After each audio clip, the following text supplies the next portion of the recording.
একদিন ভোরবেলা নদীর ধারে দাঁড়িয়েছিল এক সারস পাখি। সে ধীরে ধীরে পানিতে ঠোঁট ডুবিয়ে মাছ ধরছিল। ঠিক তখনই ঝোপের আড়াল থেকে বেরিয়ে এলো এক চতুর শেয়াল। সারসের শান্ত ভঙ্গি দেখে শেয়ালের মনে লোভ জাগল। সে ভাবল কিভাবে এই সারসকে ঠকানো যায়। শেয়াল মিষ্টি হাসি দিয়ে বলল, বন্ধু সারস, তুমি সারাদিন একা একা মাছ ধরো, আমার সঙ্গে বন ঘুরে এসো, অনেক মজা হবে।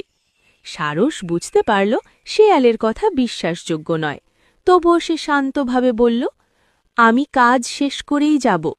কিছুক্ষণ পর শেয়াল সুযোগ বুঝে সারসের ধরা মাছ চুরি করতে গেল, কিন্তু সারস তার লম্বা ঠোঁট দিয়ে জোরে আওয়াজ করতেই গ্রামের কুকুরেরা ছুটে এলো।